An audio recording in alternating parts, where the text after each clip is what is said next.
E aí, pessoal, beleza? Então eu vou começar aqui e aí só para relembrar, né, que já tem 2 meses, né?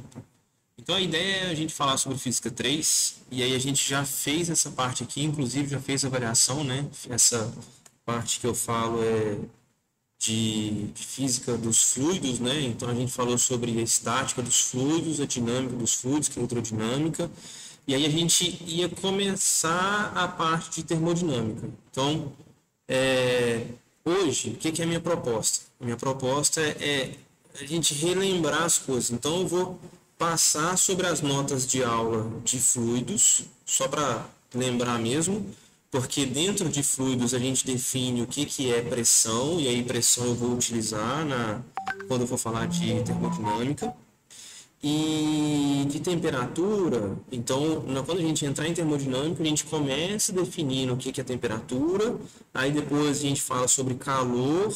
Dentro de calor, a gente separa em algumas etapas, então vai ter uma etapa que é definir o que é o calor mesmo, então tem o cálculo da quantidade de calor e depois as formas de propagação do calor, de transferência de energia de um corpo para o outro.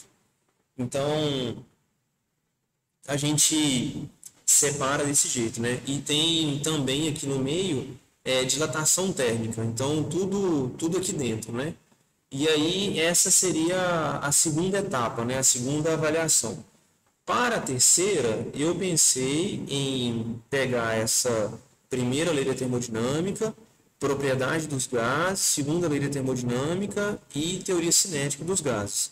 Acho que desse jeito ficaria bom.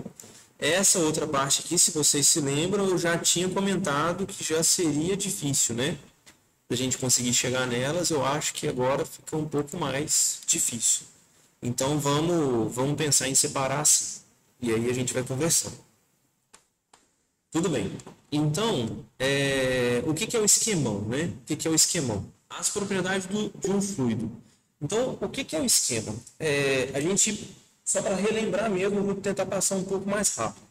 Então, no nosso curso, para o nosso curso, existe somente 3 estados da matéria, que é o estado sólido, líquido e gasoso. O estado sólido é aquele em que ele tem uma forma bem definida e um volume bem definido. Se a gente pensar nisso em escala atômica, então os átomos têm posições bem definidas, ligações químicas bem definidas, e isso faz com que ele tenha essa forma e volume bem definido. Ok. A intensidade da interação dessas ligações químicas é muito alta. Então isso faz com que eles tenham uma mobilidade relativamente pequena, comparado com os outros estados da matéria.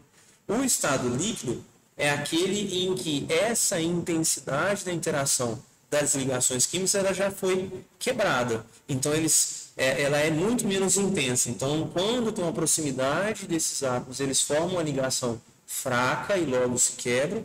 Então, o que isso vai fazer, de um ponto de vista macroscópico? Vai fazer com que esse material líquido ele tenha um volume bem definido, mas não tenha uma forma bem definida. Ou seja, se a gente pega a água líquida e coloca num copo, a água assume o formato do copo. Se a gente coloca ela numa taça, assume o formato da taça. E assim vai, né? No outro estado, que é o gasoso, então ele não tem nem essa forma bem definida e nem o volume bem definido. Ou seja, se a gente pega 1 grama de qualquer gás e eu uso ele para soltar aqui no laboratório, então esse 1 grama vai ocupar, se a gente imaginar, né? Todo esse volume do laboratório era vácuo antes. Então assim que eu solto esse 1 grama de qualquer gás aqui no laboratório, vai ocupar o laboratório inteiro. Por outro lado, eu posso pegar esse mesmo 1 grama e armazenar num recipiente muito pequenininho. Ele também vai ocupar todo o volume nesse recipiente muito pequenininho. Então, o gás não tem esse volume e nem a forma bem definida. Então, a gente poderia pensar nesses três estados da matéria e classificar eles desse jeito.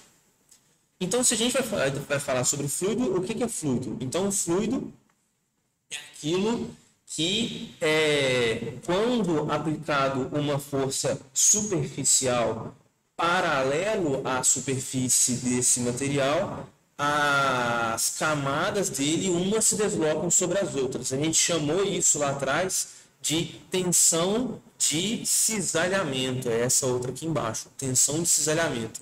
Então seria esse caso aqui da cola, né? Seria esse caso aqui da cola. Então a cola, enquanto ela estiver líquida, ela sofre tensões de cisalhamento. Enquanto a cola não estiver secado, vamos falar assim, ela se comporta como um fluido, né? Então, um fluido é aquele em que, quando aplicado uma tensão de cisalhamento sobre ele, enquanto houver essa tensão, essa força de cisalhamento, haverá esse deslocamento.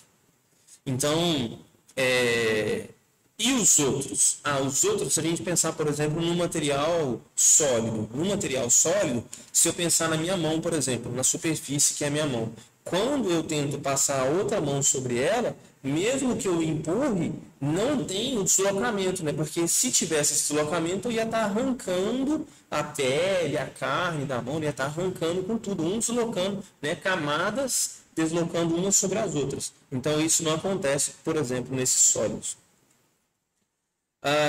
E aí a gente definiu uma coisa que é o seguinte, a gente vai chamar de pressão quando eu aplico uma força de comprimir, né? Então eu espremo alguma coisa, eu estou comprimindo alguma coisa.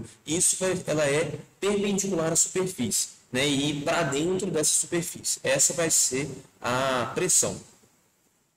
Então um fluido, né? Só para ler aqui, eu tenho uma canetinha aqui que ela é boa. Deixa eu colocar aqui, highlight, esse aqui. Então um fluido, não é isso não. Acho que é esse aqui. Isso. Então, um fluido é aquele em que, por menor que sejam as tensões de cisalhamento, ele irá escoar, né? Esse é o esquema. Permanecendo em movimento enquanto a força estiver sendo aplicada. Então, a gente pode definir um fluido desse jeito. Um fluido em equilíbrio é aquele que não tem esse escoamento, ou seja, ele vai estar em repouso, a velocidade desse fluido vai ser zero. Então, a gente precisa definir algumas coisas para o fluido, né? A gente vai considerar que um fluido ele é uma substância contínua. O que é esse negócio de uma substância contínua?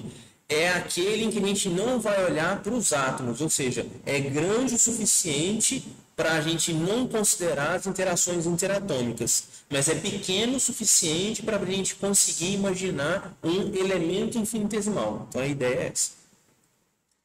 Um fluido existe vai considerar ele sendo contínuo para ser possível falar sobre esse elemento infinitesimal, mas ele é grande o suficiente para não ter as interações interatômicas. Então tá, aí a gente pode definir o que é densidade. Então densidade é essa razão, né, de massa por volume. Eu posso escrever a densidade infinitesimal, que é um elemento infinitesimal de massa que está contido num elemento infinitesimal de volume, né, pedaços pequenininhos então. Então, deixa eu só checar aqui se está tudo ok. Se ele conta para mim aqui que está gravando, ok. Então, eu vou seguir a vida aqui. Aqui está com um problema ali na videochamada. Deixa eu fazer uma coisa aqui. Deixa eu corrigir um negócio aqui, que aí eu vou conseguir resolver aqui, eu acho. Por que ele não tá lendo?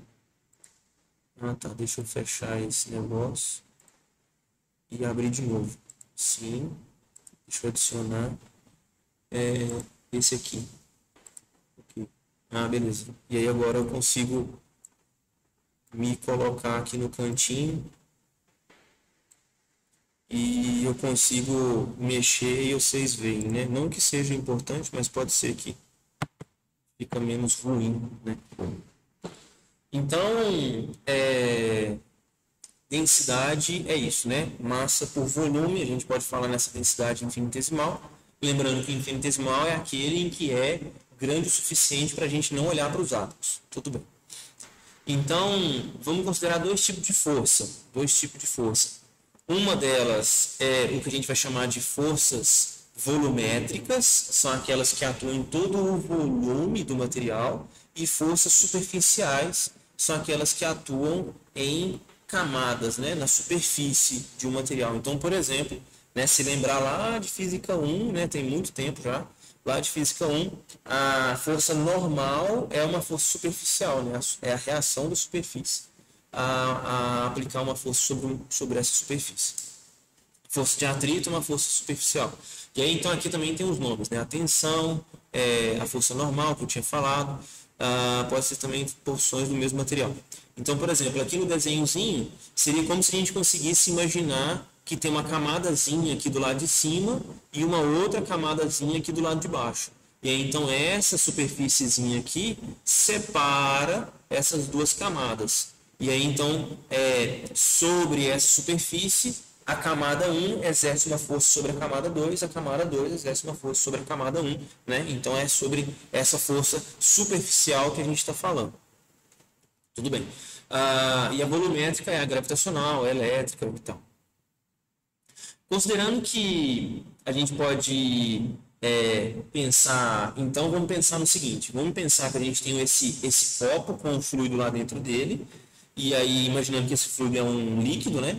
E aí vamos pensar que a gente consegue imaginar uma superfíciezinha dentro desse fluido. Então, lá dentro desse fluido eu imagino que tem uma superfíciezinha, eu vou imaginar um volumezinho que está separado do resto, tudo bem? Então, vamos imaginar isso. Considerando que uma parte do fluido de volume V e a superfície limitada S, né? É limitada por uma superfície S. A força superficial ela vai depender do elemento de superfície, ou seja, vai depender desse elemento de superfície aqui, o ΔS, vai depender dele. Ou seja, depende do tamanho desse ΔS, depende da orientação que ele tem, né? Então, depende disso. Então, a gente pode pensar em definir um elemento perpendicular à superfície, ΔS, para a gente poder entender como é que funciona essa relação entre a direção que a força superficial atua sobre o ΔS e a própria direção da superfície ΔS mesmo. Então, se F é a força superficial, então a gente pode pensar, se ela é no mesmo sentido do versor N, é uma tração. Se ela é no sentido oposto ao versor N, é uma pressão. Ou seja, o versor N ele é definido para fora, né? Aqui, ele é definido para fora. Então, se a força é para o lado de dentro, é uma pressão. Se a força é para o lado de fora, é uma tração. Tudo bem? Elemento de tensão realizado, uma pressão. Então, como é que eu escrevo o que é uma pressão? Vamos definir a pressão, uma força, né, de pressão, como sendo um dF, um elemento infinitesimal de força, vai ser a pressão vezes essa relação para a superfície. Então, eu preciso informar esse negativo, por quê? Porque a pressão, a força de pressão, ela é contrário ao versor N, ou seja, o versor N é definido para fora da superfície e a força de pressão é para dentro da superfície. Então, por isso o sinal negativo. E o elemento ds. Então, se eu quisesse definir a pressão, eu posso escrever ela como sendo o módulo de dF/ds, né? A razão entre dF/ds. Então, a pressão ela é sempre positiva, ela é sempre maior do que zero. Tudo bem, tudo bem. Então, aqui a gente tem um negócio que é o seguinte, a gente chegou num ponto em que a pressão, ela parece depender da direção. Então, ela depende do ponto no fluido em que a gente está analisando e também da direção, parece, né? Então, a pressão ela é uma função do ponto de interesse e da direção da superfície. Vamos checar se isso é verdade. O que a gente vai conseguir demonstrar é que, no fundo, a pressão depende apenas do ponto P. Ela não depende dessa direção e do sentido. Então, como que a gente vai fazer isso? Vamos imaginar que a gente tem um volume que é limitado por essas superfícies, né? E aí então, que é tipo um cilindro inclinado. E aí então a gente pode pensar nele como sendo separado, né? A superfície 1, a superfície 3 e a superfície 2, que é essa inclinada aqui, né? Tem esse elemento de superfície ds'. E aí então vamos checar esse negócio. Eu quero calcular o que está acontecendo com esse fluido. Quero conseguir calcular a pressão para ele. E eu vou considerar que esse fluido está em equilíbrio. Esse pedaço desse fluido está em equilíbrio. O que isso quer dizer? Quer dizer que a força resultante é nula. Só que o que quer dizer a força resultante ser nula? Quer dizer que quando eu somar todas as contribuições das forças, o princípio da superposição, isso vai ser zero. Só que o que é a somar todas as forças? É a soma das forças superficiais e a soma das forças volumétricas. Beleza. Então vamos analisar para essas duas partes separadamente. Vamos olhar para essas duas partes separadamente. Deixa só eu fazer um negócio aqui antes que dê algum problema na minha tela. Que é o seguinte. Então, a integral da força resultante sup. O que é isso? Força resultante superficial. E o outro? Integral da força resultante vol. Integral das forças resultantes volumétricas. Tudo bem? Então, né, essas integrais é isso. Com relação à força resultante superficial, a gente pode separar ela nessas três regiões. Região 1, região 2, que é essa inclinada, e região 3, que é essa que envolve, né? Vamos falar assim. E aí, então, para a gente mostrar essa que envolve, seria como se a gente imaginasse, né, o cilindro assim, e aí, então, é essa superfície que envolve, né? Essa aqui da lateral que faz esse formato, né? Essa que envolve aqui. Então, tem essa da tampa, que é a 1, aí ela é inclinada, né, assim, que é a 2, e essa da lateral, que é a 3. Tudo bem. Então, vamos olhar um por um, né? Na superfície 3 é essa da lateral, Na superfície 3, então, o que eu tenho lá? Eu tenho a pressão P e o versor normal N3 e a superfície DS3.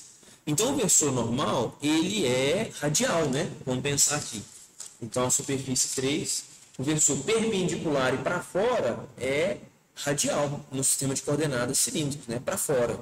E aí, então, o que eu posso imaginar nessa superfície 3? Eu posso imaginar o seguinte, que eu sempre vou ter um par que tem sentido oposto, né? Então, eu sempre vou ter um par e esse par tem sentidos opostos. Então, para qualquer um deles, eu tenho esse par. E o que acontece? Quando eu somar todos eles, a soma de todos esses vetores vai ser nulo. Então, independente do que estiver rolando nesse fluido que eu estou considerando em equilíbrio, a soma dessas contribuições laterais, elas são nulas. Ok, e aí então sobrou a superfície 1 e a superfície 2. A 1 é essa do lado de baixo. A 2 é aquela inclinada, vou deixar ela por último, né? A 2 é essa inclinada, vou deixar por último. Então, na superfície 1, o que a gente tem? Tem o versor perpendicular para fora, N1, e a superfície DS1. O versor perpendicular para fora é na direção menos K, para baixo, né? Então, vamos pensar assim. O sistema de coordenadas cilíndricos. Essa direção radial aqui é a direção R, para cima é a direção Z, o eixo Z positivo, direção K, para baixo é o eixo Z negativo, menos K. Então, menos K. E aí, então, eu posso pensar, o que é a pressão 1, o P1 aqui, né? O P1 aqui. Vai ser a pressão que depende do ponto P e o versor N. Tudo bem. E o que é o DS1? É um DS. Vou deixar desse jeito. Então, se eu substituir, se eu escrever o que é a integral da força resultante superficial na superfície 1, ela é a integral de P, que depende do ponto P e N, menos K ds. É isso aqui. Beleza, vamos escrever a superfície 2 agora, superfície 2. Então, na superfície 2 vai ter a pressão P2, o versor perpendicular para fora N2 e o ds2. Beleza, a pressão P2 é o ponto P' e o N', porque esses aqui são os que estão no desenho lá. Se a gente voltar aqui, ó, então, perpendicular à superfície ds', ds' é o N'. E esse ponto aqui é o P', tudo bem? Então, por isso que ali fica o N' e o P', tudo bem? Então, o ds2 é ds' e o N2 é N', beleza? Então, se eu substituir, eu consigo escrever isso. Mas antes, vamos olhar para uma relação que é a seguinte. Deixa eu voltar um zoom aqui, beleza. Que é a seguinte. Vamos olhar para uma relação que é a seguinte. O versor N' é esse que está no meio do caminho aqui. Está no meio do caminho. Eu vou decompor ele nas direções que são do meu interesse. Essas direções são uma paralelo ao plano, vamos falar assim, ao sistema de coordenadas retangulares, ao eixo ρ, e o outro perpendicular ou paralelo ao eixo z, vamos falar assim. Eu vou chamar uma de paralelo e a outra de n perpendicular. Beleza. Então, como é que eu escrevo esse versor N'? Eu escrevo ele como essa soma desses dois outros versores, né? O N perpendicular e o N paralelo. O versor N', então ele é quem? Vamos lá. Se eu olho para essa relação trigonométrica aqui, eu vou falar o seguinte, então o módulo de N é a hipotenusa aqui, o cateto oposto é o B e o cateto adjacente é A. Então, o cosseno de θ é A sobre módulo de N'. Então, A é módulo de N' cosseno de θ.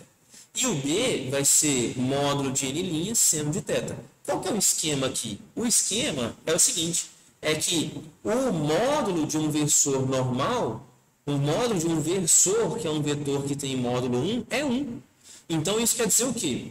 Como esse módulo vale 1, então, módulo de N' vale 1, módulo de N' vale 1. Então, com isso, essa relação, eu posso escrever o versor N' como sendo N perpendicular cosseno de θ, N paralelo seno de θ. Só que, como eu disse, eu vou fazer essas projeções em direções que são de interesse, de meu interesse. Então, o N perpendicular é a direção K no sistema de coordenadas cilíndricos. E o N paralelo é a direção R nesse mesmo sistema de coordenadas. Beleza. Então, com isso, eu posso escrever a integral, né? Com isso, eu posso escrever a integral da força resultante na superfície 2 como sendo K cosseno de θ mais R seno de θ ds'. E aí, então, eu vou fazer agora uma gambiarra para o S'. Uma gambiarra para o S'. Que eu vou fazer o seguinte.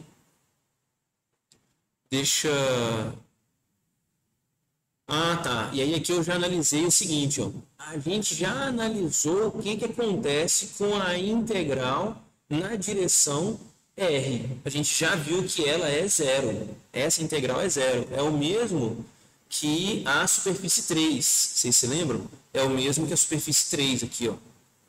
Então, por simetria, quando eu somar todas as contribuições na direção R, isso dá zero. Então, no fundo, essa integral aqui, que tem essa componente R, na verdade, a contribuição é só na direção K.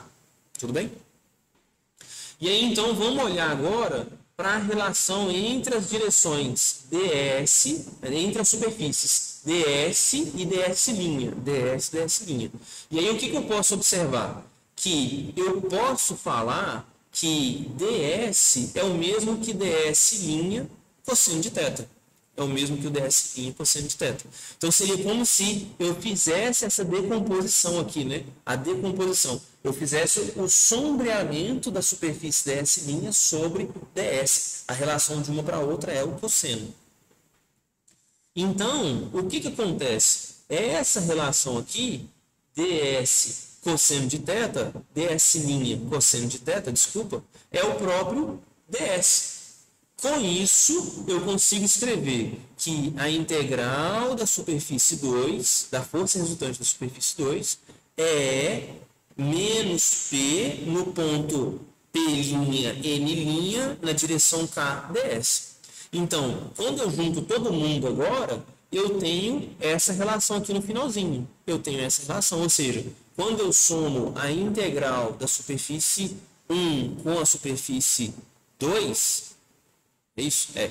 Quando eu somo essa integral, eu tenho a integral da pressão que depende do ponto P na direção N, a pressão que depende do ponto P' na direção N', na direção K ds. Tudo bem, chegamos nesse ponto. E aí, como eu quero demonstrar o que acontece com a pressão especificamente, o que eu vou fazer? Uma gambiarra em que eu vou falar que o volume desse cilindro tende a zero. Como? Eu vou diminuir a altura dele. Eu vou falar que a altura dele tende a zero. Com isso, essas forças volumétricas tendem a zero. Eu desprezo a influência das forças volumétricas. É uma gambiarra para mostrar somente essa relação para a pressão. Quando eu faço a altura dele tender a zero, se a gente volta aqui no cilindro, é o mesmo que eu falar que o ponto P, o ponto P' vai tender ao ponto P. Então, se a gente volta aqui, a consequência de fazer a altura tender a zero é o volume tende a zero, então as forças resultantes tendem a zero, e o ponto P tende ao ponto P'. Beleza. Então, lá, se a gente volta lá atrás, a força resultante é a integral das forças superficiais e volumétricas, as duas. E isso tem que ser zero, porque o fluido está em equilíbrio. E aí, então, a gente já zerou a força resultante volumétrica, só sobrou essa parte aqui das forças superficiais. E tem que ser zero. Consequentemente, como a superfície em si, essa não é zero, o versor não é zero, então somente essa subtração pode ser zero. Com isso, para ele ser zero, necessariamente a pressão tem que ser igual. Ou seja, a pressão no ponto P na direção N tem que ser igual à pressão no ponto P na direção N'. Qual que é a conclusão que a gente tem disso? É que a pressão não depende da direção. A pressão depende apenas do ponto. Só depende do ponto. Então, o que a gente viu como consequência disso é que se a gente tiver numa situação em que uma força volumétrica, sendo, por exemplo, a força gravitacional, vai fazer com que a pressão depende somente da profundidade. Não depende da direção nem da posição em que ela está, só da profundidade. Então, as unidades mais comuns para a pressão no sistema internacional é Newton por metro quadrado, e isso é definido sendo Pascal. Um bar, ele é uma grandeza relativamente grande, né? Ele é 10 a 5 Pascal. Um ATM é 10 a 5 Pascal também, né? Da ordem de 10 a 5. E 1 miligrama, 1 milímetro de mercúrio, ele é uma unidade pequena, né? Vamos falar assim.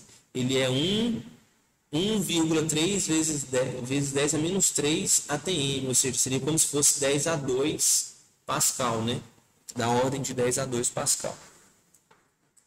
Então, vamos agora falar sobre o equilíbrio num campo de força. O equilíbrio num campo de força. E aí, qual que é o esquema? A gente pode falar o seguinte, vamos definir a força volumétrica como sendo uma densidade de força. E aí, então, eu escrevo ela assim, a força volumétrica, né, que atua um elemento de volume do fluido, ela é a densidade de força vezes esse elemento de volume. Vamos pensar em definir ela assim. Só para a gente pegar como exemplo, vamos pegar a força-peso. Então, a força-peso atuando numa massazinha, eu posso escrever ela da seguinte maneira. Se a gente lembrar da relação da densidade, que é massa por volume, então a força-peso vai ser, se eu substituir a massa, né, passo o volume multiplicando por outro lado, então fica a densidade vezes o volume, isso é o ΔM. Então eu posso falar como a densidade de força na verdade, a força volumétrica é a densidade de força vezes um elemento de volume, então eu posso definir a densidade de força-peso como sendo a densidade vezes a gravidade. Então, assim, é uma maneira mais intuitiva para a gente tratar de fluidos, né? Para a gente tratar de fluidos. Então, vamos fazer o seguinte esquema. Vamos pensar naquele esquema do cilindro, né? No esquemão aqui do cilindro, só que agora sem aquela gambiarra de superfície inclinada. E aí, vamos considerar agora o elemento de volume. Vamos analisar a influência de forças volumétricas. Então, vamos pensar no mesmo fluido em equilíbrio, e aí vamos agora analisar essa relação, né, de força superficial e força volumétrica para um fluido em equilíbrio. Então, a gente já viu antes que a relação para as forças superficiais é essa, né? A integral da força superficial é a pressão no ponto P menos a pressão no ponto P' na direção KdS. Ok. Para a força volumétrica, a gente pode falar que ela é uma densidade de força num elemento de volume, e é eu somar a contribuição de todo mundo. Eu posso escrever esse elemento de volume como sendo um elemento de superfície vezes um elemento de altura. Por simplicidade, aqui a gente escolheu um cilindro, mas poderia ser qualquer outra superfície, é a mesma coisa. Por simplicidade, é mais fácil de escrever o cilindro. Então, a força resultante é o quê? A força resultante é a integral dessa parte de força superficial mais a integral dessa parte de força volumétrica. Então, se eu separar se eu colocar em evidência esse termo de ds, o que acontece? Fica uma integral desse termo que tem as pressões e uma integral do termo que tem a força, dz. E aí, então, como a integral na superfície essa é diferente de zero, o que está dentro da chave, né? O que está aqui dentro dessa chave, isso tem que ser zero. Então, esse termo aqui tem que ser zero. Beleza? Ok. Então, qual que é o esquema aqui? O esquema aqui é o seguinte. A pressão, o ponto P, no fundo, ele é um ponto que depende da coordenada x, y, z. O ponto P', ele é um ponto que depende da coordenada x, y e z mais dz, porque ele está um pouquinho para cima, né? Tem um elementozinho de volume ali um pouquinho para cima, aqui, né? De z para z mais dz. Então, o que eu vou fazer aqui? Eu vou fazer o seguinte, como a pressão ela é uma função do ponto P e o ponto P ele depende de x, y, z, então a pressão depende de x, y, z. Então, a pressão no ponto P é uma pressão no ponto x, y, z específico, e a pressão no ponto P' é uma pressão no ponto x, y e z mais dz, né? Nesse outro ponto. Então, como eu tenho essa diferença aqui, se a gente lembrar lá do cálculo 1, né? Lá de cálculo 1, a propriedade de cálculo 1 fala o seguinte: quando eu tenho essa diferença, isso é o diferencial total. Na verdade, é cálculo 2, porque tem mais de uma variável. Isso é o diferencial total dessa função. E esse diferencial total, como está variando só em z, eu posso escrever ele como sendo essa derivada parcial em z essa derivada parcial com relação a z dz. Né? O diferencial total da pressão, como está variando só em z, é isso. Tudo bem. Então, olha só que doideira. Eu consegui, né? A gente conseguiu sair dessa diferença aqui, né? A gente conseguiu sair dessa relação e chegar nessa relação aqui, né? Desse diferencial parcial. Então, eu tenho isso, né? Que o diferencial parcial da pressão com relação a Z, dZ na direção K, mais a força volumétrica, a densidade de força volumétrica dZ, isso é zero. Então, o único jeito de ser zero é se um for igual ao outro, né? Então, a densidade de força volumétrica tem que ser a derivada parcial da pressão com relação a Z na direção K. Então, se a gente imaginasse que essa pressão ela teria uma variação nas três direções, eu poderia então reescrever isso do mesmo jeito, como sendo uma componente Z da força sendo a derivada parcial da pressão com relação a Z, uma componente F da força, derivada parcial da pressão com relação a X, e a componente Y sendo a derivada parcial da pressão com relação a Y. Então, generalizando isso, a gente consegue falar que essa densidade de força, ela é o gradiente da pressão. É o gradiente da pressão. Com isso, então, a gente tem relações, tem consequências. A gente tem consequências sobre essa. Tem consequências sobre essa relação entre a força e o gradiente, que é o seguinte: a gente passa a ter superfícies específicas, direções, superfícies preferenciais, vamos falar assim, direções preferenciais, vamos falar assim. E aí, então, por exemplo, se a gente caminhar sobre direções em que a gente não observa variações na pressão, a gente chama essas direções de isobáricas, né? Ou seja, você vai caminhar sobre uma direção em que a pressão não varia, a pressão é sempre a mesma. Isso vai fazer com que a derivada dessa função da pressão seja sempre zero. E aí, então, isso quer dizer que a pressão vai ser sempre igual, isobárico, mesma pressão. Isso quer dizer que o gradiente da pressão ele aponta numa direção perpendicular a essas direções, em que a pressão é a mesma. Então, a densidade de força volumétrica vai ser perpendicular a essas direções isobáricas, vamos falar assim.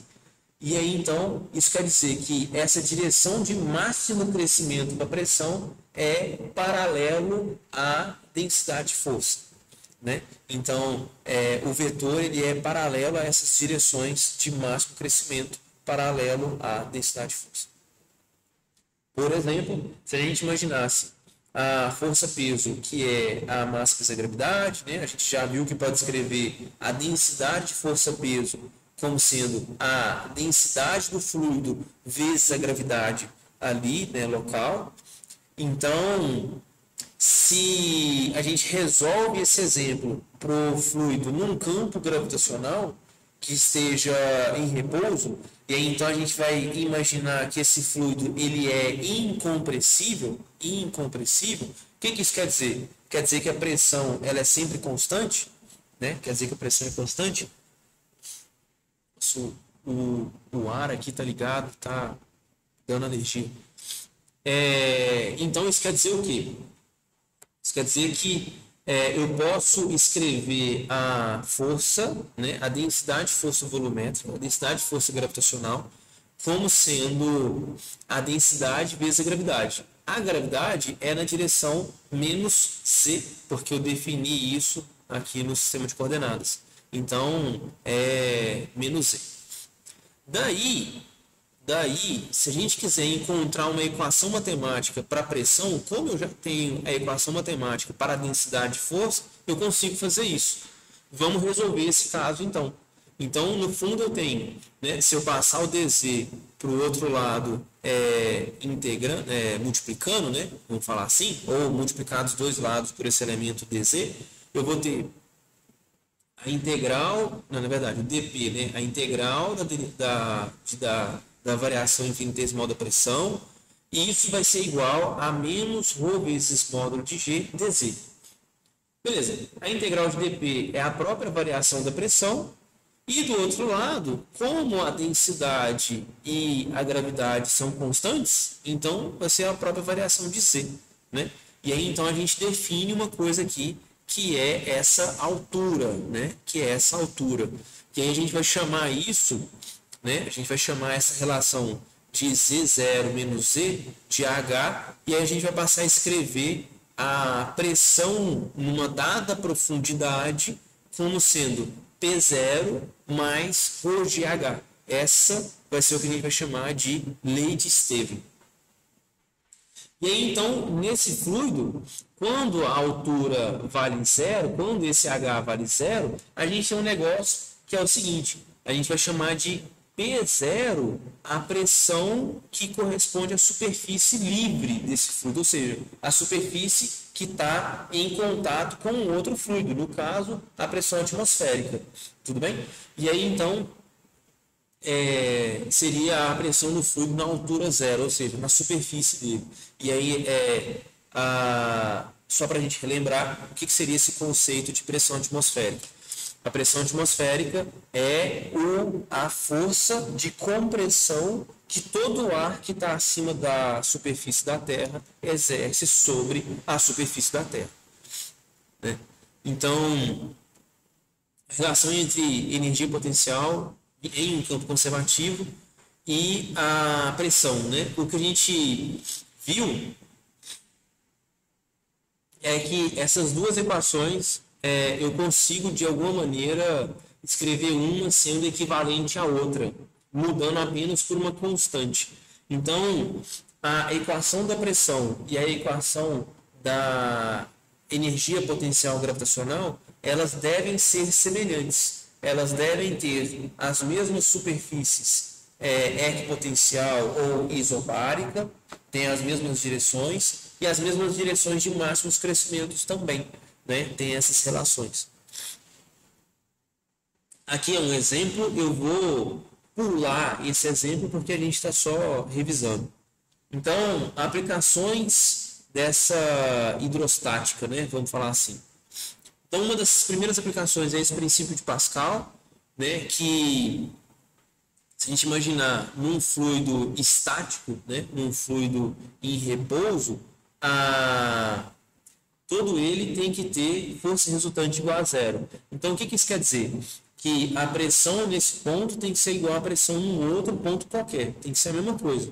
Então, o que isso quer dizer? A pressão do lado 1 tem que ser igual à pressão do lado 2, porque é um fluido estático. E aí, então, isso quer dizer que o fluido não pode estar se movimentando para lado nenhum. Então, por isso as pressões são iguais. Então, se a gente analisa agora a relação para pressão, né, que a gente definiu como sendo força por área, né, se a gente lembrar lá da definição de pressão, a pressão 1 é a força do lado aplicado no lado 1 dividido pela área 1.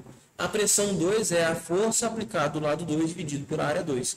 Então, como as pressão 1 e 2 são iguais por estar estático, então a força 1 sobre a área 1 é igual à força 2 sobre a área 2.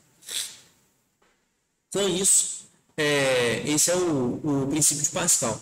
Com isso, a gente consegue analisar uma outra coisa também sobre isso, né? Que a variação dessas alturas, elas vão ser diferentes, né? Ou seja, o que vai variar do lado 1 é diferente do que vai variar do lado 2. Por quê? O que tem que ser igual é a variação do volume. Então, como as áreas são muito diferentes, então a variação da altura nesse lado mais estreito vai ser muito mais significativo do que a variação da altura do lado 2, do lado mais alargado, porque a área é muito maior. Então tem que ter essa compensação também, de tal maneira que o volume, a variação do volume seja a mesma. Então, uma outra aplicação são os vasos comunicantes. Isso, né, é uma relação interessante do ponto de vista de as pressões, a superfície livre vai ser a mesma, ou seja, a pressão atmosférica que atua nessas superfícies é a mesma, o que faz com que, independente do formato dos tubos, desde que eles estejam interligados, a altura dessa superfície vai ser a mesma. Então, aqui, né, essa altura H, ou seja, do fundo, do mais profundo desse fluido até a superfície, vai ser a mesma para todo mundo, independente do formato do tubo. E as pressões em qualquer uma dessas, estando na mesma profundidade, também vai ser a mesma. Ou seja, a pressão nessa profundidade Z é a mesma. Por quê? Porque todos os fluidos estão interligados aqui, né? Então a pressão é a mesma. Independente do formato do fluido que está em formato do tubo que está acima dele. O que isso quer dizer? Quer dizer que se eu tenho um mesmo fluido, ou seja, o mesmo fluido, aqui o ponto A e o ponto B, onde o ponto B é essa altura que separa o fluido 1 do fluido 2, então isso quer dizer que a pressão no ponto A tem que ser igual à pressão no ponto B. Só que como aqui tem esse fluido 2 aqui do lado, então o que isso quer dizer? Que ele vai ter uma densidade diferente, logo vai aplicar uma força diferente do que a do outro lado aqui, que está sobre o ponto A. O que é a consequência disso? É que eles vão ter um desnível, né? Os fluidos vão estar desnivelados. E aí, então, eu consigo falar, a pressão no ponto A tem que ser igual à pressão no ponto B, e aí eu consigo calcular isso, né? Consigo calcular isso pela lei de Stirling. Eu posso tanto calcular a pressão devido à altura H2, como calcular a pressão no ponto A devido à altura H1, né? Tanto faz. A pressão atmosférica e manômetros. Então aqui é como foi definida essa pressão atmosférica, né? Então foi um experimento que o Torricelli previu, né? E é o peso dos gases que estão sobre a superfície da Terra exercendo sobre ela, né? Então ficou definido como sendo uma pressão atmosférica a pressão no nível do mar, né? A pressão no nível do mar é uma pressão atmosférica. Então, o que acontece? O que era observado? O que era observado? Eles tentaram ver tinha um problema na época que era o seguinte, eles acreditavam que a natureza ela não gostava do vácuo. Então, sempre que você tentava fazer o vácuo, a natureza ia e colocava alguma coisa lá para impedir que ele acontecesse. E aí, então, eles tentaram fazer experimentos com um mercúrio, né? E aí, eu fico... Nossa, meu olho está coçando muito. Eu acho que é o ar-condicionado. Deixa eu desligar pelo menos esse daqui. Eu consegui ficar aqui dentro da sala. Ai. O que eles fizeram? Eles fizeram um experimento com o mercúrio. Eles observaram o seguinte, que era possível fazer o vácuo no mercúrio quando você pegava um tubo muito grande de mercúrio e virava ele dentro de uma bacia que já tinha mercúrio. Eles observaram que ele sempre fica no nível do mar, ele sempre ficava na mesma altura, e era cerca de 76 centímetros. E aí, então, eles falaram, né, que eles tentando entender isso, o Torricelli foi e percebeu o seguinte, que isso estava relacionado com a pressão, né, o peso que toda a atmosfera exercia sobre esses pontos do mercúrio que estava na bacia. Então, era a pressão atmosférica que equilibrava o mercúrio dentro do tubo. E aí, então, relacionado a essa densidade, que dava essa altura acima da coluna. Então, se, por exemplo, para o mercúrio, que, sei lá, mais ou menos 13 vezes mais denso do que a água, se comparasse, se fosse fazer o mesmo experimento para a água teria uma coluna, né? Uma coluna de água de 10 metros de altura, mais ou menos. Então, um amigo do Torricelli foi lá e fez esse experimento e estava mais ou menos esses 10 metros de altura, então.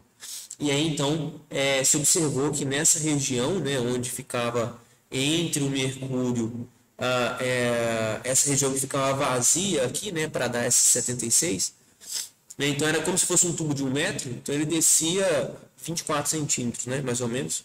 Essa região aqui era uma região de vácuo, né, porque o mercúrio ele forma esse vácuo com maior facilidade. Então esse experimento era conhecido como barômetro de mercúrio, né? Esse experimento aqui. Num outro experimento, o que acontece? Você coloca essa condição de equilíbrio, né? Aqui a pressão atmosférica, com uma região que tem uma pressão desconhecida. Então, devido a esse desnível, você consegue calcular a pressão que está nessa região aqui, né? Vou chamar nessa região maluca aqui que a gente não conhece a pressão. Então é possível calcular a pressão no ponto A e então determinar qual que vai ser a pressão ali dentro, né? Isso é um outro maneira de medir, né? A gente chama isso de pressão manométrica, é a pressão só nesse ponto P, né? Que é devido a esse desnível de altura.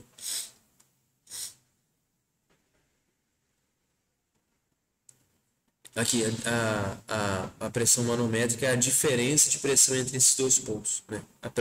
Diferença de pressão entre a pressão atmosférica, no caso, e a pressão no ponto P. O princípio de Arquimedes, então, ele é relacionado com o empuxo, né? Se vocês se lembram. Então, o empuxo é devido à diferença de pressão entre dois pontos de um objeto que está submerso em um fluido. Então, tem aqui a demonstração sobre isso e a gente consegue mostrar o seguinte, que o módulo do empuxo, ele é a força, a densidade do fluido vezes a gravidade, vezes o volume do fluido deslocado. O volume deslocado do fluido. Então, eu posso falar que essa relação aqui entre a densidade e o volume do fluido deslocado é a massa do fluido deslocado. Então, o empuxo é como se fosse a massa do fluido deslocado vezes a gravidade, né?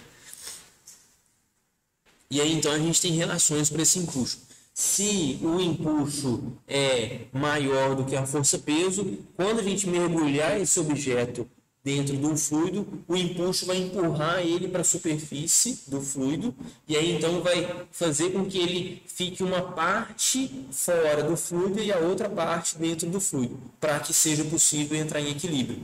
Essa condição de equilíbrio essa parte do fora do fluido não contribui mais para o volume do fluido deslocado, diminuindo assim o empuxo. Bem? Existe a condição de que o empuxo é igual à força-peso, isso quer dizer que a intensidade do empuxo é igual à intensidade da força-peso, a densidade desse material submerso no fluido é igual à densidade desse material que compõe o fluido. E existe a condição de que a força-peso é maior do que o empuxo, e aí então esse objeto solto lá no meio do fluido, ele vai para o fundo, chegando lá no fundo, ele toca o fundo e aí então ele vai entrar em equilíbrio com a contribuição do empuxo mais a força normal, né? Mais a força normal. Deixa eu só checar se está tudo ok aqui. Tá gravando ali, tá ok. Então vou seguir.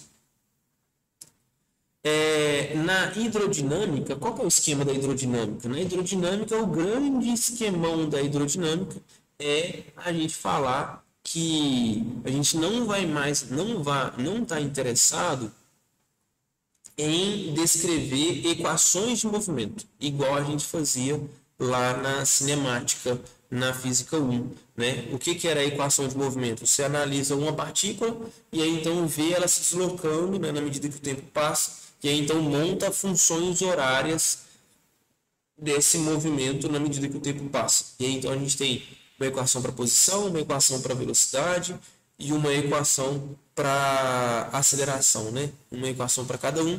Essas equações dependem das condições iniciais, do instante de tempo inicial, do instante de tempo futuro. Então é muito complicado mexer com isso.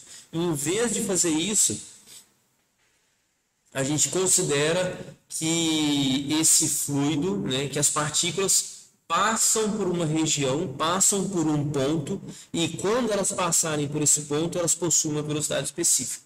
Então a gente pensa que esse movimento, né, em vez de a gente olhar para a partícula se deslocando, a gente olha para um ponto e as velocidades com que as partículas passam nesse ponto. Então vai ser assim que a gente vai analisar o movimento de um fluido, né, a dinâmica do fluido. Então, beleza. Então, vamos associar cada ponto desse fluido com uma velocidade e essa vai definir um campo de velocidade, né? Vamos pensar assim. E aí, então, nesse campo de velocidade, seria como se a gente pudesse imaginar, né, um pontinho aqui ele se desloca esse tanto, um pontinho aqui ele se desloca esse tanto, um pontinho aqui ele se desloca muito. Então, a gente tem uma noção dessas velocidades em cada um desses pontos. E com isso, a gente pode definir essas linhas de corrente, né? Linhas que representam os vetores velocidades em cada ponto, não em cada partícula, mas em cada ponto desse fluido que está escoando, né? Em cada ponto desse fluido que está escoando. Então, se a gente vai definir essas linhas de corrente, a gente precisa fazer com que esse modelo de linhas de corrente represente os vetores velocidade. Então, vamos pensar assim, a direção do vetor velocidade vamos pensar, na linha de corrente é a direção perpendicular a qualquer ponto. Então, no ponto A, tem essa reta tangente ao ponto A, paralelo, né, na verdade, tangente ao ponto A é a direção do vetor velocidade. O sentido é dado pelo sentido da linha de corrente. Com relação à intensidade, ao módulo do vetor velocidade, então seria como se fosse possível a gente contabilizar a quantidade de linhas de corrente. Então, por exemplo, no ponto C, eu contabilizo nessa região demarcada como se fosse uma linha de corrente. Para essa mesma superfície, para essa mesma região demarcada, no ponto B, eu contabilizo 4 linhas de corrente. Então, eu concluo, o ponto B possui uma velocidade maior do que no ponto C. Por quê? Porque em B tem uma maior densidade de linhas de corrente para velocidade do que no ponto C. Então, o escoamento estacionário ou permanente, o que é isso? O que é isso? O que é isso? O que é esse escoamento estacionário? Basicamente, é quando essas linhas de corrente, a velocidade em cada um desses pontos, não varia com o tempo. Não varia com o tempo. Então, seria como se eu olhasse para... Vamos voltar aqui em cima. Seria como se eu olhasse para um ponto aqui de interesse e, independente do tempo, ele sempre vai ter a mesma velocidade. É isso. Para essa outra posição, então, eu olho para esse ponto, então, independente do tempo, ele vai ter sempre a mesma velocidade. Se, por exemplo, é 5 metros por segundo, independente do tempo, vai ter a mesma velocidade. Nesse outro ponto, independente do tempo, vai ter a mesma velocidade. Mas aqui a velocidade é diferente dos 5 metros por segundo. Pode ser 3 metros por segundo, por exemplo. Por que eu falo 3? Porque aqui tem uma densidade de linhas de corrente que é menor do que nesse outro ponto que eu demarquei antes. Por isso, aqui a velocidade é menor do que aqui. Tudo bem, então o escoamento estacionário é aquele em que nos pontos as velocidades não dependem do tempo. Isso tem uma consequência interessante que permite a gente definir, cadê aqui escoamento estacionário, as linhas de corrente não variam, que é uma canalização, né? Um tubo de corrente. Então, Qual que é a consequência do escoamento estacionário? Então, a primeira é que ele não vai ser um escoamento turbulento. O que isso quer dizer? Isso quer dizer que essas linhas de corrente, essas linhas em que a gente representa as direções, os vetores de velocidade, são bem definidas. Essas linhas não mudam, as linhas de corrente não mudam. O que isso quer dizer? Quer dizer que a gente pode definir um conjunto de linhas e elas vão formar como se fosse um tubo. E cada uma delas tem valores bem definidos, como se fossem cascas, né? Cascas. Então, esse conjunto de linhas, elas formam tubos e essas partículas ficam aprisionadas nesses tubos, né? Ela não sai dessa casca, ela fica ali nessa casca, como se fosse canalizado. Então percebe que esse tubo de linhas esse tubo de corrente, ele não é uma canalização. Ele é como se fosse uma superfície imaginária que delimita essas partículas que possuem as mesmas velocidades, porque o escoamento é estacionário. Então, o contrário do escoamento estacionário é o escoamento turbulento, né? O escoamento turbulento é aquele em que a gente não consegue representar as linhas de corrente. Por quê? Porque esse modelo de linhas de corrente não satisfaz, porque tem cruzamento das linhas de corrente, elas não têm direções bem definidas, né? Vamos falar assim. As linhas de corrente se cruzam, isso não pode acontecer. Logo, o modelo de linhas de corrente não se aplica ao escoamento turbulento. Tudo bem, então vamos dar um próximo passo agora no sentido desse escoamento estacionário. Então vamos pensar assim, vamos ver o que acontece, né? A gente vai perceber que, como consequência do escoamento de um fluido, as partículas que estão escoando, né? Então, embora a gente não está interessado no movimento de uma partícula em particular, fica redundante, né? Mas a gente não está interessado no movimento de uma partícula em específico, então a gente essa quantidade de partículas, elas não devem mudar. O que isso quer dizer? Que se a gente imaginar um tubo de verdade, então o mesmo tanto de partículas que entra desse lado, como é um tubo bonitinho, né? Um tubo fechado, não tem emenda e nem entrada, né? Não tem entrada e nem saída desse tubo, é a quantidade de partículas que tem que sair do outro lado. Então, a consequência disso é a conservação da massa e a equação de continuidade. Então, vamos pensar num tubo de corrente, né? Lembrando aqui da definição de tubo de corrente, é aquele em que é uma delimitação de linhas de corrente, né? As partículas ficam presas ali, né? Na verdade, as linhas de corrente são fixas ali, né? Formando esse tubo.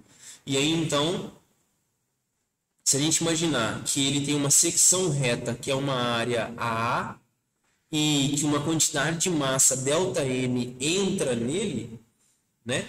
Então, eu posso escrever que esse ΔM, ele é, pela definição da densidade, a densidade vezes o ΔV. Só que eu posso escrever esse ΔV como sendo um ΔX vezes a secção reta desse tubo de corrente.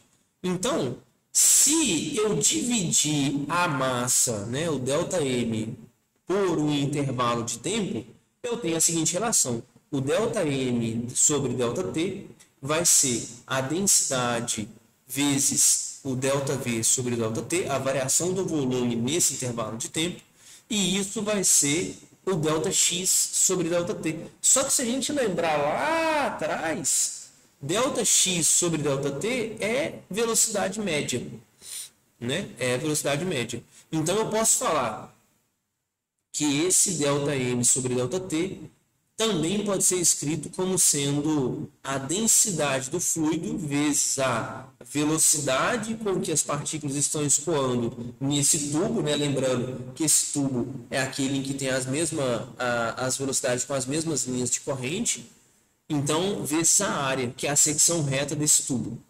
Tudo bem. Então, eu posso falar, né, se eu olho para essa relação ΔV sobre ΔT, tirando a densidade, isso é V vezes a área. Então, eu vou chamar isso de vazão. O que é essa vazão? É a quantidade de fluido que escoa por intervalo de tempo. Então, eu posso escrever a vazão de duas maneiras. O volume por intervalo de tempo e a velocidade com que esse fluido escoa por uma secção reta. Tudo bem? Então, isso é a vazão. No sistema internacional, a vazão é metros cúbicos por segundo. Então, no caso do escoamento estacionário,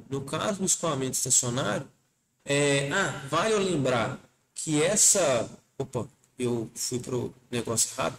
Vale lembrar que essa conservação da massa e a equação de continuidade, elas são válidas mesmo para um escoamento não estacionário, ou seja, mesmo para um escoamento em que essa representação das linhas de corrente não seja válido. Por quê? Se eu tenho um tubo que vamos falar assim, não tem emendas, nenhuma entrada e nenhuma saída, mesmo que o escoamento, as partículas que estejam entrando dentro desse tubo, dentro dessa canalização, porque não é mais estacionário, dentro dessa canalização, mesmo que ele não seja estacionário, é as que vão sair do outro lado. Então, a quantidade de massa tem que se conservar.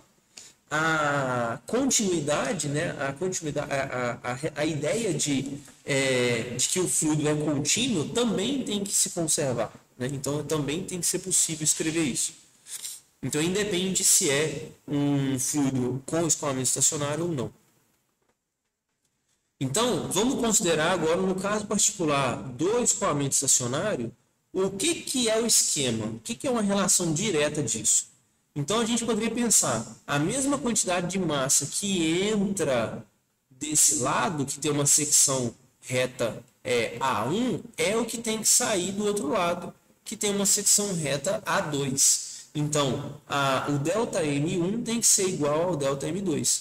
Então, se eu escrever isso daí com relação à densidade vezes a velocidade vezes a área, né? O ΔM sobre ΔT, então o que eu vou ter é que a densidade 1 vezes a velocidade 1 vezes a área 1 tem que ser igual a densidade 2 vezes a velocidade 2 vezes a área 2. Então, se a gente pensar num fluido incompressível, só para chegar numa relação bonitinha, né, onde a densidade do fluido é constante, ou seja, a densidade 1, 2, elas são iguais, então eu tenho que a velocidade 1 vezes a área 1 é igual à velocidade 2 vezes a área 2. A vazão se conserva, independente dessa secção reta do fluido. A massa se conserva, independente dessa secção reta dessa secção reta da canalização ou desse tubo de corrente. Tudo bem? O que vai mudar é essa relação entre as áreas, vai ter uma consequência direta na velocidade do fluido. Então, vamos olhar agora para as forças que atuam sobre um fluido quando ele está em movimento. O que isso quer dizer? Isso quer dizer que agora a força resultante não é mais zero. A força resultante não é mais zero. Ou seja, a força resultante volumétrica mais a força resultante superficial é igual a uma massa vezes aceleração. É igual a massa vezes aceleração. Daí, deixa eu só checar aqui se está tudo certo. Tudo bem. Beleza. Então, deixa eu checar aqui o outro, se está tudo certo. Está gravando ali, beleza. Então, qual que é o esquema agora? Então, agora a gente tem mais um termo, né? Que é analisar o que vai acontecer com essa parte aqui, né? Essa igualdade aqui, né? A massa vezes a aceleração. Então, vamos lá. O que a gente já sabe? Que a força resultante volumétrica é uma densidade de força vezes o volume. A força superficial é o gradiente da força vezes o volume. Por que é esse gradiente? Porque a gente viu ali atrás, a gente viu lá na hidrostática, que eu consigo igualar os dois. Né? Eu consigo escrever uma relação entre os dois. eu consigo escrever uma relação entre... Cadê? Ah, tá. Tá aqui para cima. Eu consigo escrever uma relação entre a densidade de força volumétrica e a energia potencial de um campo conservativo. E eu também consigo escrever uma relação entre essa densidade de força e o gradiente da força-peso. Então, eu posso falar que a soma das forças superficiais seria como se fosse esse gradiente da força, gradiente da pressão para um elemento de volume. Isso. Né? E aí, igual eu comentei aqui, já obtido lá na hidrostática. Então, só que isso agora, né, esse ΔM vezes a área, eu posso escrever como sendo a densidade vezes o ΔV, né? Só para ser uma notação compatível com essa outra aqui. Então, no fundo, a segunda lei de Newton ficou assim, né? A densidade de força resultante volumétrica vezes um volume, menos o gradiente da pressão vezes um volume, a densidade do fluido vezes a área vezes o volume. Então, se eu tirar, né, se eu colocar em evidência essa dependência do volume, fica a força resultante volumétrica menos o gradiente da pressão, isso é ρ vezes A. Então, como eu consigo escrever uma relação entre a força resultante volumétrica e a energia potencial gravitacional, se a gente pensar, né, no exemplo de estar sobre um campo gravitacional, somente sobre um campo gravitacional, a força resultante sobre o fluido é a força-peso, então a densidade de energia potencial ela vai ser a densidade do fluido vezes a gravidade vezes a altura z. Então, o gradiente disso é a força volumétrica resultante. Então, eu posso escrever, né? Posso escrever como a força resultante... na verdade, essa equação aqui, né? Essa equação aqui é mais interessante para a gente agora. Então, como a força resultante volumétrica também pode ser escrito como sendo um gradiente, então eu posso colocar ele em evidência. E aí fica assim, o gradiente é aplicado na densidade de energia potencial gravitacional e na pressão é a densidade vezes a aceleração. Beleza, chegamos nessa relação aí, mas a gente não sabe como resolver ela, porque tem esse termo da aceleração que está relacionado com a cinemática. Ele é muito ruim para a gente, muito ruim para a gente. Então, para a gente conseguir resolver esse problema, a gente precisa atacar ele de uma outra maneira. Como que a gente vai fazer isso? Vamos fazer o seguinte. Vamos tentar resolver esse problema de uma outra perspectiva. Como assim? Vamos pensar que a gente tem o seguinte tubo de corrente. Esse tubo de corrente. Onde no ponto 1 ele tem essa secção reta, está numa altura Z1, no ponto 2 ele tem uma outra secção reta, A2, e ele está numa altura Z2. Beleza. Então, em P1 tem uma pressão P1, uma velocidade V1 e uma altura Z1. Em P2 tem essa pressão, velocidade V2 e altura Z2. Beleza, então se eu olho isso com o passar do tempo, né, no intervalo de tempo de T'1 até T1, então isso teve um deslocamento. E aí então eu consigo escrever algumas coisas. A gente consegue escrever algumas coisas. Pela conservação da massa, pela equação da conservação da massa, ou pela vazão, a gente consegue escrever que a velocidade V1 vezes a área A1 corresponde à velocidade V2 vezes a área A2. Né? Corresponde a isso. Se a gente olha para esse problema numa perspectiva de variação de energia, trabalho realizado para fazer esse deslocamento do fluido, né, do ponto 1 até o ponto 1, linha, consequentemente do ponto 2 até o ponto 2, linha, então eu posso calcular o trabalho realizado para esse deslocamento do fluido, que é a força vezes o deslocamento. Então, vamos supor que a força é a força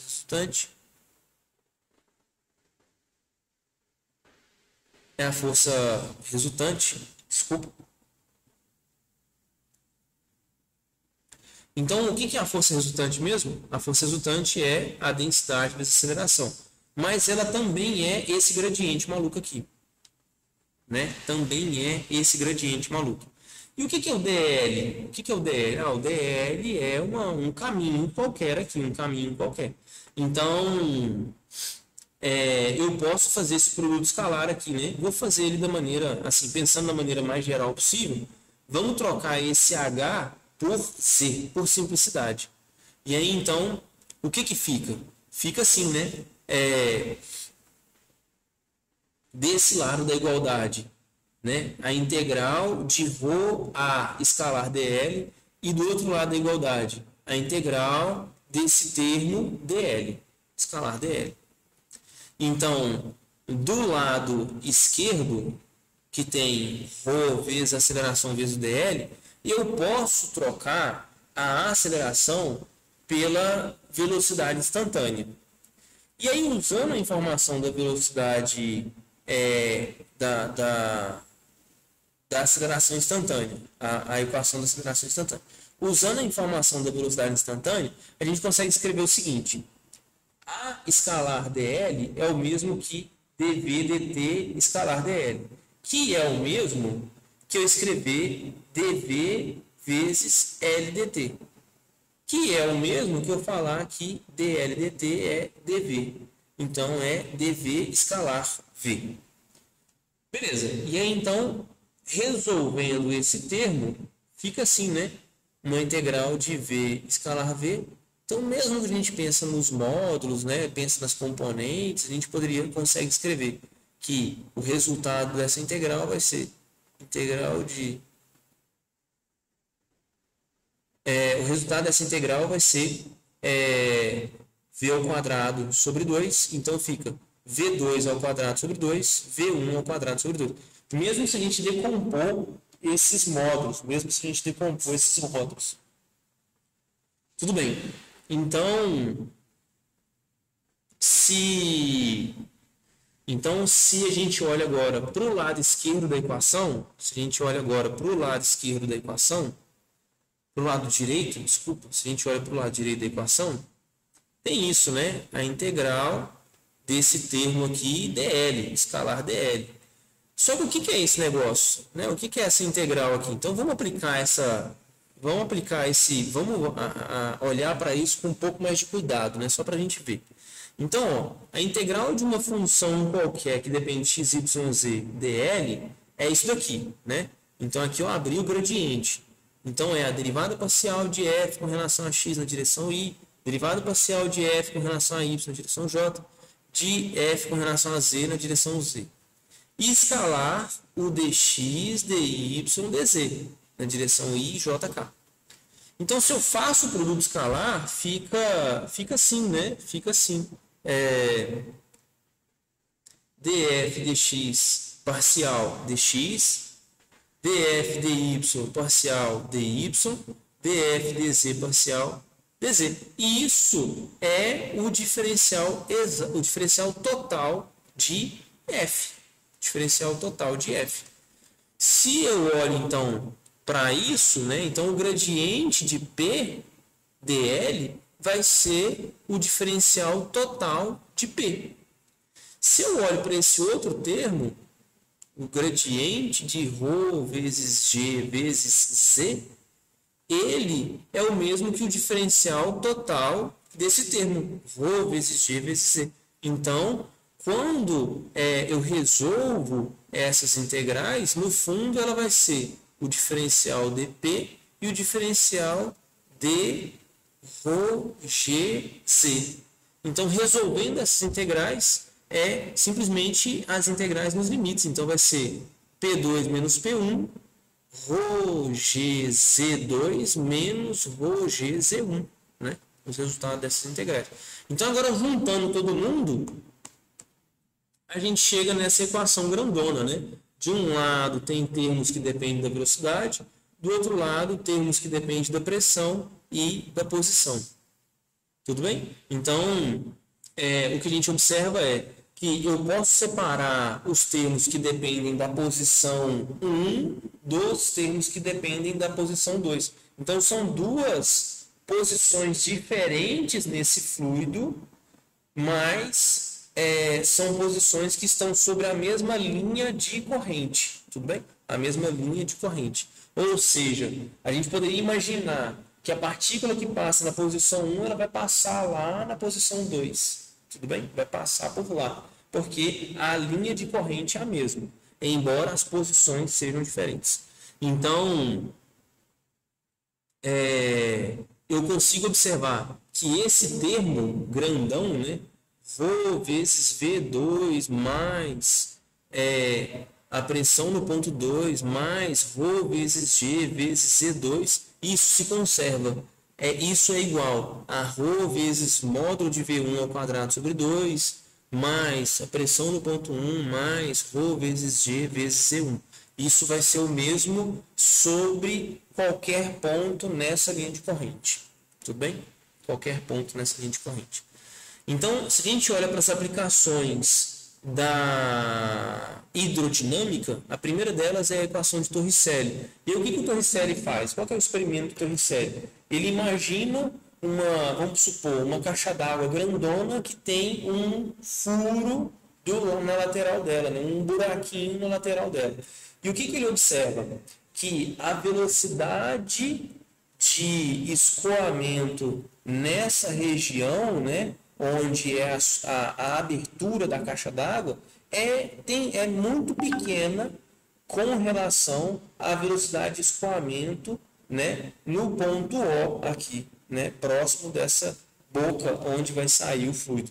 Então, o Torricelli, ele faz uma gambiarra em considerar que essa velocidade no ponto A, que é essa na boca da caixa d'água, vamos pensar, ela tende a zero com relação à velocidade no ponto B, que é na saída ali, né, no furozinho. Outra coisa é que no ponto A é onde surgem as linhas de corrente. Por quê? Porque acima do ponto A não tem mais esse fluido, então ali é onde vai surgir as linhas de corrente. Então ele considera que no ponto A essa separação entre a atmosfera e o fluido, então ali é a superfície livre do fluido.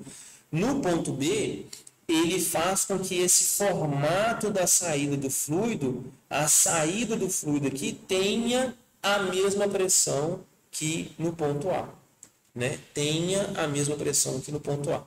Com isso, a gente pode aproximar as pressões do ponto A com a pressão no ponto B da pressão atmosférica. Então, as pressões no ponto A e a pressão no ponto B tendem à pressão atmosférica. Daí, a gente consegue falar o seguinte. A gente consegue calcular a pressão no ponto O. Né? A pressão no ponto O. Essa vai depender apenas da profundidade. Né? Vai depender apenas da profundidade.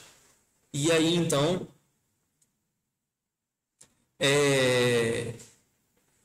deixa eu só... A pressão PA é a pressão atmosférica, a pressão no ponto A é a pressão atmosférica mais essa altura, né? Se o fluido estivesse em repouso. Só que como ele faz esse formato maluco aqui para a saída, você pode considerar que as pressões são as mesmas, que é o que eu tinha falado antes, né? Daí, quando a gente olha para... Tem como eu desativar o WhatsApp. Deixa eu ver aqui se eu consigo desconectar, depois eu conecto de novo. Para ele parar de ficar me amolando aqui. Onde que eu estava? Tá. Então, o que a gente observa? Que as pressões são iguais e a velocidade no ponto A tende a zero. Né? As pressões são... A pressão no ponto P2 é a pressão atmosférica, a pressão no ponto P1 tende à pressão atmosférica e a velocidade na superfície da caixa d'água tende a zero. Então, com isso, só sobra esses termos aqui, né? A velocidade no ponto B, a pressão atmosférica, a altura ZB, a altura ZA e a pressão atmosférica. Então, só sobra esses termos. Se você voltar lá na disciplina de Física 1, você vai ver que isso daqui é o que a gente chama de equação de Torricelli lá para cinemática, né? Porque ela é uma equação cinemática que é independente do tempo, né? Então, aqui a gente foi assim que ele demonstrou ela. Para o tubo de Pitot, que é um fenômeno, né? O que é o esquema? Então, percebe uma característica geral aqui, que é o seguinte: esses fenômenos da hidrodinâmica, no fundo, eles são adaptações da equação de Bernoulli, que é aquela geral que a gente chegou lá atrás. No tubo de Pitot, qual que é a gambiarra? A gambiarra é o seguinte: é adicionado um objeto aerodinâmico num fluido em que ele tem um escoamento estacionário, e aí então esse objeto é observado o seguinte: nesse ponto O é chamado de ponto de estagnação, é aonde o fluido ele vai ter uma velocidade que tende a zero. Então, ali, a pressão do fluido é a própria pressão atmosférica local. Pressão atmosférica local. Só que no ponto A, ele não tem essa perturbação, não tem esse ponto de estagnação. Então, ali, a velocidade do fluido vai ser uma velocidade V. Então, ali, a pressão vai ser diferente. A pressão vai ser diferente da pressão atmosférica. Ela é uma pressão menor. Uma gambiarra que a gente faz é considerar que a altura no ponto O tende à altura no ponto A. Eu não estou sabendo falar A.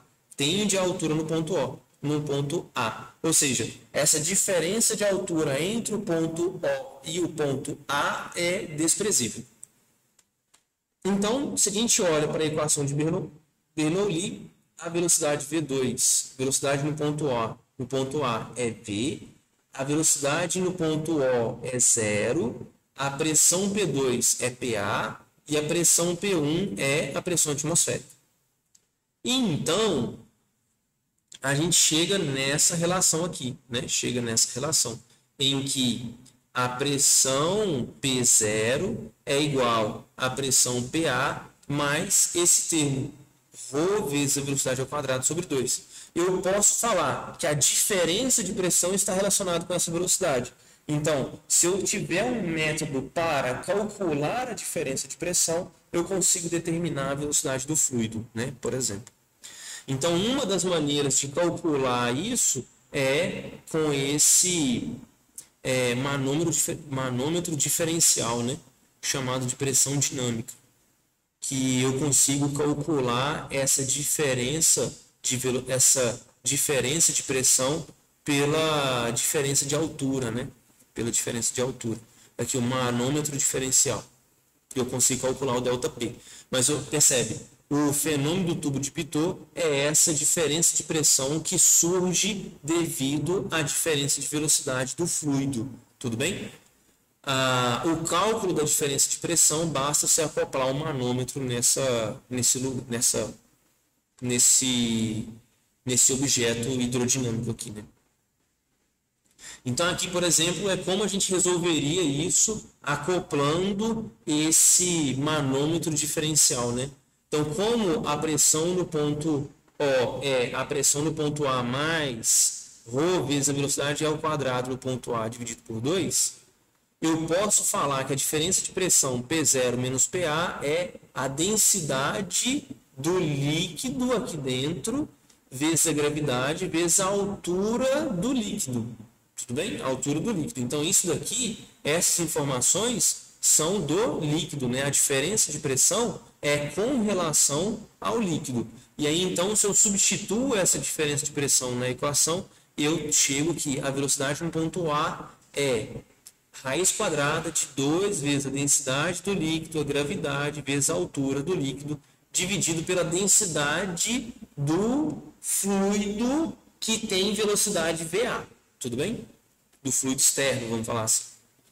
O fenômeno de Venturi, ele é uma outra aplicação que a gente pode fazer para a equação de Bernoulli. E nesse a gente considera as diferenças de pressão que surgem devido às diferenças de velocidade que tem no escoamento de um fluido. Qual que é a diferença do fenômeno de Venturi para o tubo de Pitot? É que lá no tubo de Pitot tem um ponto de estagnação, tem um ponto em que a velocidade vai ser nula. No fenômeno de Venturi, não. Então, uma diferença significativa entre os dois seria essa, né? Por exemplo. Então, aqui no fenômeno de Venturi, a gente vai considerar que essa linha de corrente é a mesma para fazer o ponto 1 e o ponto 2. Ou seja, as alturas C1 e Z2 são iguais. Então, no ponto 1, ele tem uma área 1, uma pressão 1 e uma velocidade 1. No ponto 2, as mesmas características, só que 2, né? Uma outra área, uma outra pressão e uma outra velocidade. Então, se eu substituo isso agora na equação de Bernoulli, como as alturas são iguais, então o resultado disso é uma equação que não depende da altura. Então, a densidade vezes a velocidade 2 ao quadrado sobre 2, mais a pressão 2, é igual a densidade vezes a velocidade 1 ao quadrado sobre 2, mais a pressão 1. Beleza. Eu consigo relacionar as duas velocidades pelas secções retas na região do ponto 1, na região do ponto 2. E aí, então, como a área 1 ela é maior do que a área 2, a velocidade 2 vai ser maior do que a velocidade 1. Como consequência, a pressão 1 é maior do que a pressão 2. Então, o que é uma consequência do fenômeno de Venturi? É que quanto maior a velocidade do fluido, menor é a pressão. Menor é a pressão. Que é contraintuitivo, né? Se vocês se lembram, a gente discutiu isso na sala, né? Sobre, por exemplo, aquele fenômeno do papel. Quando você sopra entre as folhas tendem a pregar, em vez delas tenderem a se afastar, né? Por exemplo. Então, se a gente analisa uma outra parte, então, com relação ao fenômeno de Venturi, é isso que a gente conclui, que a velocidade V2, a velocidade nessa região, cadê o mouse? A velocidade nessa região mais estreita é maior do que a velocidade nessa região menos estreita. Isso a gente conclui pela equação da continuidade, pela conservação da massa, pela vazão. Beleza. Pela equação de Bernoulli, a gente acrescenta a informação de que, com essa mudança na velocidade, a pressão no ponto P2 ela é menor do que a pressão no ponto P1. Menor do que a pressão no ponto P1. Tudo bem? E aí, então, se a gente tenta calcular agora essa diferença de pressão, a gente pode colocar esses manômetros aqui, né? Pode adicionar esses manômetros. E aí, então, o que a gente percebe? Que a pressão no ponto P1, vamos considerar o seguinte, que essa diferença de altura aqui, ela é desprezível. Essa diferença de altura, ela é desprezível. E aí, então, só vale essa diferença de altura aqui do lado, tudo bem? Essa diferença de altura. Então, a pressão no ponto P1, ela é a pressão atmosférica mais ρ vezes G vezes H1. A pressão no ponto P2 é a mesma coisa. ρ vezes G vezes H2. Está olhando do lado. E eu consigo relacionar as velocidades pela equação da continuidade, equação da vazão, né? Então, eu consigo substituir essas equações umas nas outras e fica da seguinte maneira, né? Se eu relacionar aqui a diferença de pressão P1 menos P2 vai ser ρ vezes GH1 menos ρ vezes GH2. E para as velocidades eu consigo escrever V1 como sendo a área 2 dividido pela área 1 vezes a velocidade V2, né? Pela vazão aqui, né? V1 é isso. Isso tudo ao quadrado. Então, eu posso escrever a velocidade V2, né? Isolando a velocidade V2 aqui, eu posso escrever V2 vai ser a raiz quadrada de 2 vezes G A1 ao quadrado menos H1 menos H2, H1 menos H2 dividido por A1 ao quadrado menos A2 ao quadrado. Aqui é A2. Deixa eu escrever aqui para não passar batido. A2 ao quadrado. Enfim. Beleza.